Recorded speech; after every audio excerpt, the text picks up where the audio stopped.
With the glut of live-action Disney remakes of their animated classics, DreamWorks must have been looking at their own animated slate and saying, what can we turn into a live-action film for ourselves? And the result is the new version of How to Train Your Dragon.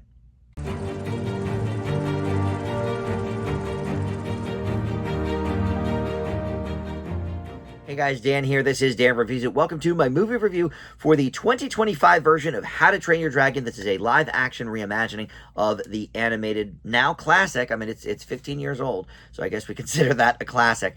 And obviously, Disney has been doing this for years and years. I mean, they started really in the 90s with 101 Dalmatians with Glenn Close, but obviously in recent years, every year they're putting out a few. I mean, this year is only half over, and they've already done Snow White and Lilo and Stitch. And look, some of their movies have gone on to wild success. The Lion King, the original Lion King live adaptation. It's not live; it's all computer animated still, but that made over $1 billion at the box office. Lilo and Stitch has been a runaway success for them. Beauty and the Beast did very well for them. They don't all quite hit like that. Snow White maybe not so much, but obviously, DreamWorks in the last 20 years, 25 years really, I guess, has had a lot of animated hits of their own. And so they were probably thinking, well, how can we print our own money with these live-action remakes? And they settled on How to Train Your Dragon. I think it was a great choice, and we'll talk about the reasons why here in just a moment. First, though, let me welcome you back to the channel. If you are a Dan Reviews It subscriber already, thank you so much for that. I love it when you guys return and check out my content. But if you're not, please consider subscribing and click that notification bell, or just like this video, comment below. That stuff, of course, helps the channel out as well. So the original How to Train Your Dragon, for me, is easily one of the best animated films of the 21st century. I gave it an A when I first watched it, and the couple of subsequent times as well. It was one of the best 3D experiences I've ever had in the theater. It was on the heels of Avatar, which obviously was, amazing with the 3D and everything. But as a movie, a little more middling for me. But this, through and through, was a great experience when I saw the animated How to Train Your Dragon. The 3D was amazing, especially like on those flight sequences. And I genuinely could not believe that I was watching an animated movie, that animation could look like that, especially with the water and the trees and all the things that required a really specific sort of, motion and whatever. And they just nailed it. And I thought, wow, is this the future of animation? And, in some ways, yes. A lot of movies since have looked probably as good as How to Train Your Dragon. But the trick here was this also had an excellent story. Which I can't say about Avatar for me personally. I know people love it. But so this new version was directed by Dean DeBlois, who I just talked about in my Lilo and Stitch review, because he directed and co-wrote the original Lilo and Stitch. Well, he directed the animated How to Train Your Dragon as well as, and also the feature film follow-ups. He directed all three of the animated Dragon movies, and now he's directed the live action one as well. So that we could start there. I mean, this obviously, and it's, I think there is a difference sometimes in having people with the original film involved in the new version. You can't really do that when you remake Snow White.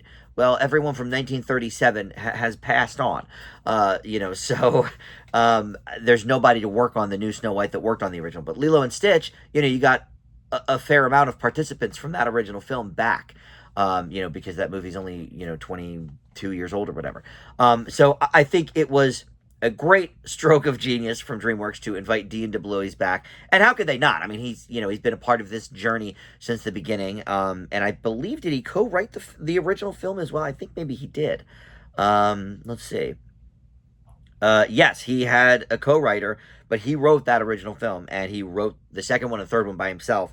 So of course you're going to have the dude back. He knows this world, more than anybody. And look, I guess briefly, I will give a plot synopsis. I usually talk for like a minute about the plot quickly, but if you don't know How to Train a Dragon, I don't know why you would be watching this video anyway. But so anyway, there's a Viking village called Berk, and for generations and generations, they've been fighting these dragons. And so there's a big war between the Vikings and the dragons, and you have this kid Hiccup, who is played here in the live action version by Mason Thames or Thames. He was the kid in the Black Phone, and he'll be returning later this year for the Black Phone 2.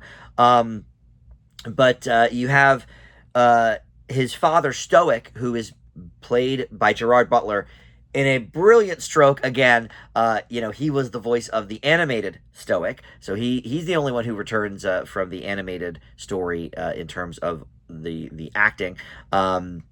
But he is the chief of Burke. He's Hiccup's father, and essentially, Hiccup just wants to be with the big guys and girls. He wants to be a dragon hunter and a dragon slayer, and he's just not. He's awkward and whatever. So, but he has these inventions, and he has an idea of how to catch the mysterious Night Fury. No one has, caught one and lived to tell the tale or killed one. Well, he catches one all right, and ends up befriending it, and that's all we'll talk about. That's how he trains the dragon. So anyway, I will also say I watched this movie in 3 parts, just as sort of an aside. This was kind of a disaster at the movie theater. First, somebody pulled a fire alarm, so after like 40 minutes, we all had to go outside for like a half hour.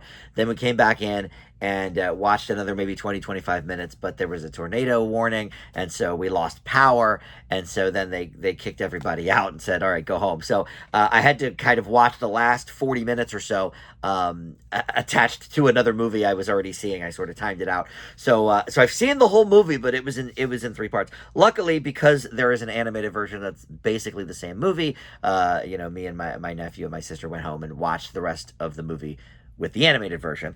But anyway, that's just a little aside that I did not watch this all the way through like I watch most of my movies. But look, returning to this place, Burke, I had the same feelings I did when watching the animated film 15 years ago. They recreated it so well and so painstakingly. I just was in awe about how beautiful it looked and how amazing they were able to recreate it. Now, unlike a lot of the Disney live actions, this really is the same, almost everything through and through. I mean, right down to most of the lines are the same in this movie. They've tweaked a few here and there. Look, I'm not a pro on the original, but I've seen it a few times, and yes, some of the lines not present maybe, or tweaked a little bit. And this is the live action one's about 20 minutes longer, so they've obviously padded some of the story in places where the animated version did not. But all the beats from the animated story are here. With just maybe a little extra padding, like I said. So. If you're looking for one of those, Disney took this and focused more on one character, or, took, like in Lilo and Stitch, the villain is different in the live action version. That's not what this is. This is a very faithful retelling in a live action version, but it looks amazing. The cast that they found, I thought did a really good job of, I don't want to say mimicking the animated characters, but let's say recreating the animated characters, because I don't think they're necessarily doing impressions. But first of all, I think Mason Thames looks so much like the animated Hiccup. So they did a great job there with the casting. But you have Nico Parker as Astrid, Nick Frost as Gobbler, Burke's blacksmith, who actually I thought might be Simon Pegg, because I just saw him in the new Mission Impossible film. But of course, Pegg and Frost, classic comedy duo. So it is the other one, Nick Frost. But you have, as the rest of the kids in the group that are learning to be dragon hunters, you have Gabriel Howell, Julian Dennison. We've seen him in a few movies. Bronwyn James and Harry Trevaldwin. And then you have some other people as well, of course, playing the adults, but that's sort of the main crew. And I really think this is one of the best live action remakes I've ever seen. I've certainly liked a lot of them. I love the Beauty and the Beast one. That's probably my favorite of all the Disneys. But this, for me, I mean, the only real criticism I have for it is it's not very original. I mean, it's they've really taken great pains to recreate the animated version in something that is just as breathtaking, just in a live action. So look, the original for me is an A. I leave this one just one notch below. I leave 2025's live action How to Train Your Dragon with an A minus. If they decide to do some more of these, I think a Kung Fu Panda might be interesting. But look, DreamWorks now has a pretty good slate of animated films that they can draw from, that we can maybe get some live action versions of. But I'm not sure if they're going to top this one. This is, really, really great in terms of those live action remakes. So thank you for watching Dan Reviews It. That'll do it. I'll see you next time.